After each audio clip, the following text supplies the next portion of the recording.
Donc là, on entre dans une phase extrêmement importante. Et quelque part, je suis content qu'on en parle parce que c'est dans les commentaires sur l'extrême radicalité des temps derniers, il y a 3 chapitres entiers sur problématique de la Russie contemporaine, problématique de la Syrie contemporaine. Donc, on a là une articulation qui fait la jonction des deux, puisqu'on a une crise totalement spectaculaire, agencée par le gouvernement du spectacle mondial, autour de ce qui se passe en Syrie. Alors, autour de ce qui se passe en Syrie, à 2 niveaux. D'abord, la problématique russe.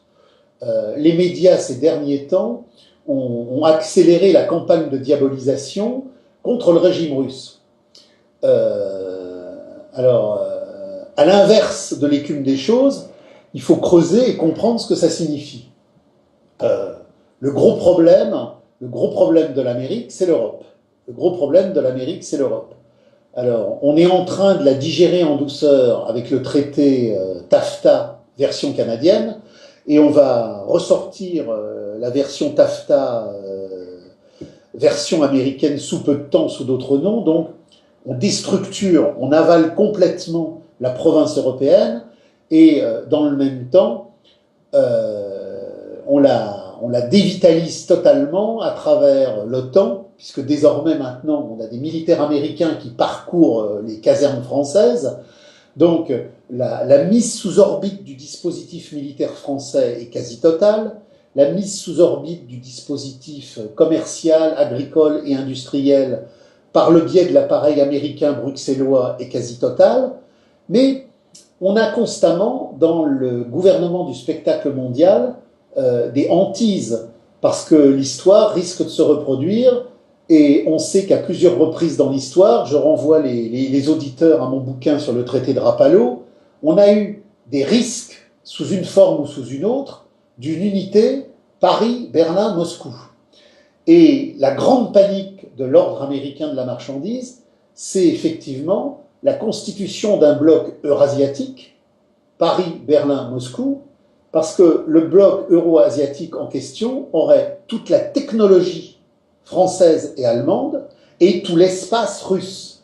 L'espace russe est archaïque parce qu'il est plombé par des décennies de capitalisme d'États soviétiques qui ont rendu totalement rétrograde, voire obsolète, des pans entiers de l'industrie et de l'économie soviétique devenue poutinienne, qui ne pourrait pas fonctionner s'il y avait la manne pétrolière. Et donc, la hantise de l'ordre américain, c'est que, effectivement, l'investissement allemand et l'investissement français aillent régénérer la Russie poutinienne et constituer à partir de là un bloc euro-asiatique qui supplanterait massivement l'ordre américain. La Chine et la Russie toutes seules, c'est pas grand-chose, même si c'est beaucoup plus qu'avant.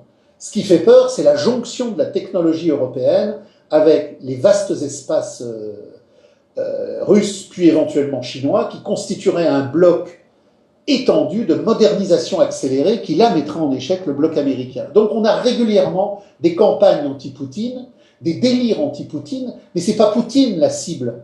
La cible, c'est l'ordre européen vassalisé qui, à travers le temps et l'Europe de Bruxelles, est constamment mis en obligation de se soumettre au diktat américain.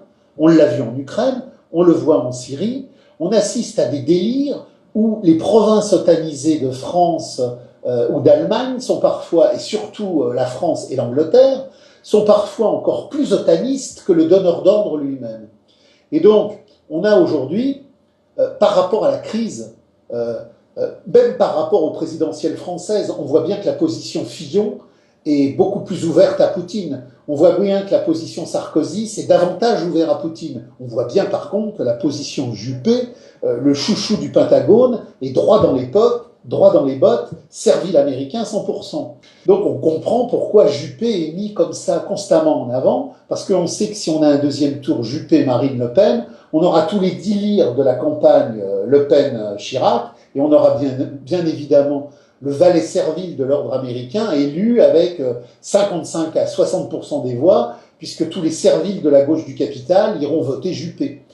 Mais ce qu'il faut comprendre, c'est qu'on est là dans une phase extrêmement importante où tout s'accélère et la tension contre Poutine qui ne cible donc pas Poutine, mais la France et l'Allemagne, a pour objet de les faire rentrer dans l'ordre, encore plus dans l'ordre, toujours plus dans l'ordre et encore plus dans l'ordre. Et dans le même temps, on a donc cette opération contre Daesh, qui là encore a été longuement éclaircie dans l'ouvrage dont je parlais tout à l'heure. C'est une gigantesque comédie parce que on est au point ultime du chaos voulu par l'ordre américain. L'ordre américain a voulu, à partir de 1990 et de la première guerre d'Irak, détruire l'Irak et détruire la Syrie. Détruire l'Irak et détruire la Syrie, bien évidemment, pour que l'ordre israélien dans la région, qui lui est totalement concomitant, puisse avoir la certitude de ne plus avoir d'adversaire de taille. On a donc décidé, et c'est dans les textes, la revue Kivunium, les textes du Pentagone, on a des textes de l'armée israélienne, de l'état-major, il fallait pulvériser la Syrie et pulvériser l'Irak. On a donc pulvérisé l'Irak et on a donc pulvérisé la Syrie. L'objectif, qui nous renvoie au problème de la Russie poutinienne, c'est d'avoir un gigantesque champ moyen-oriental qui bloque la mise en marche formalisée éventuelle de cette Eurasie, Paris, Berlin, Moscou. Il faut donc que toute cette région-là, qui était une chasse gardée progressivement européenne, rappelons-nous qu'avant que Mitterrand ne donne son aval pour que les forces militaires françaises en 90 participent au premier massacre irakien, le commerce français était notablement excédentaire en Irak, en Syrie, en Jordanie, mais qu'il descendait vers les Émirats et qu'on avait déjà une forte implantation possible avec l'Iran. Donc, depuis la guerre voulu par Mitterrand, qui a été contraint par toute son histoire personnelle, à sa soumission au lobby et à sa soumission à l'Amérique, de faire garde à vous devant l'ordre américain qui nous a été donné de détruire la manne financière et pétrolière française. C'est-à-dire qu'en 90, quand l'armée française participe à l'opération américaine de destruction de l'Irak, elle va attaquer un de ses meilleurs alliés. Elle va attaquer un de ses meilleurs débouchés commerciaux. Et elle sait bien entendu que la chanson du Pentagone sur le Koweït, sur les bébés couveuses, sur les bébés couveuses du Koweït, tout ça c'est pipeau. Mais elle va y aller parce que dans l'otanisation déjà en mouvement par le biais d'appareils qui sont déjà dans les ministères, on conduit à l'otanisation définitive qui sera formalisée par Sarkozy. Donc, la France a participé à la destruction de l'Irak. Aujourd'hui, otanisé puissance 50 par Fabius, par Juppé, par Sarkozy, par Hollande, on n'a pas de cesse de détruire effectivement la Syrie. Alors, observatoire syrien des droits de l'homme, mensonges, reportages, nous savons tous que l'essentiel des victimes et de la barbarie chirurgicale qui frappe la Syrie, c'est Daesh, c'est-à-dire la CIA. C'est Al-Nostra, c'est-à-dire Al-Qaïda. Bref, le Pentagone, la Maison-Blanche et ses serviteurs vassalisés d'Europe. L'objectif, il est d'aboutir à une balkanisation généralisée. C'est fait, en Irak, il n'y a plus d'Irak. L'Irak, aujourd'hui, c'est 3 provinces flottantes que de temps en temps, autour de l'armée américaine, on mobilise pour faire une opération quelconque. On a donc, en fin de compte, un chiistan au sud vers Bassora, on a un sunnistan central aux environs de Fallujah, et on a un Kurdistan aux alentours d'Irbil et de Mossoul. On a donc 3 Iraks. Opération parfaite, dès lors qu'il n'y a plus d'État central, toute la modernité à la fois commerciale, industrielle et militaire qu'avait su réaliser Saddam Hussein, elle est renvoyée à des années-lumière. Donc de ce point de vue-là, Israël est tranquille. Deuxième objectif, la Syrie. Même topo, la Syrie, un grand sunnistan, une partie kurde, une petite partie alawito-chrétienne. Et on fait péter la Syrie en 3 entités. Donc du coup, plus d'Irak, plus de Syrie.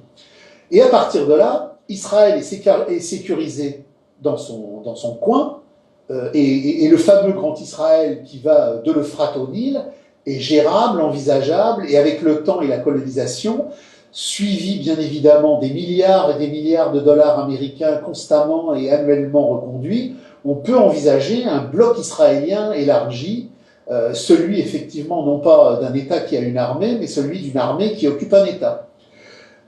Cette opération-là, elle est bien évidemment extrêmement positive pour Israël, mais elle est majeure pour l'ordre américain, parce que du coup, j'ai un gigantesque abcès de fixation qui est sous contrôle américain et qui, au sud du bloc euro-asiatique que pourraient constituer la Russie, l'Allemagne et la France, vient faire tampon, et on retombe dans la grande dynamique que Hegel et Marx ont toujours vue sur la route de la soie, cette fameuse route de la soie qui est devenue, en même temps qu'une grande route commerciale traditionnelle, une grande route pétrolifère et gazifère.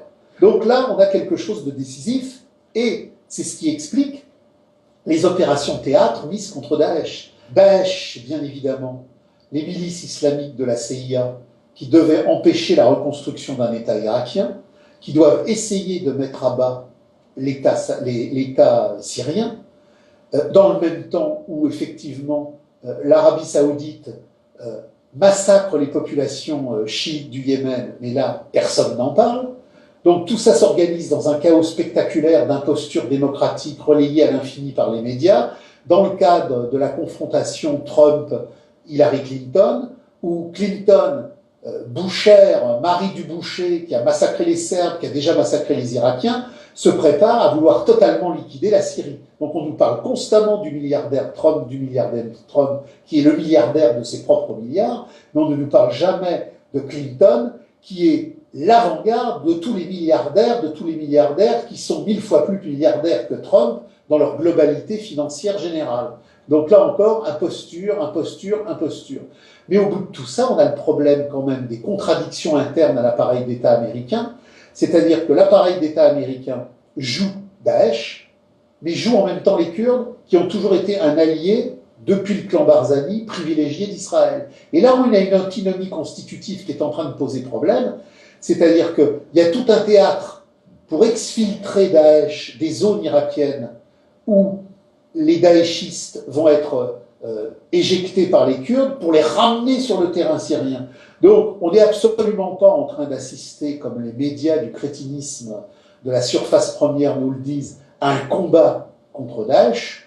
On est en train d'assister à une gigantesque manipulation où les troupes de Daesh sont exfiltrées vers la Syrie pour préparer l'après-bataille d'Alep, et dans le même temps, on est en train de constituer le Kurdistan.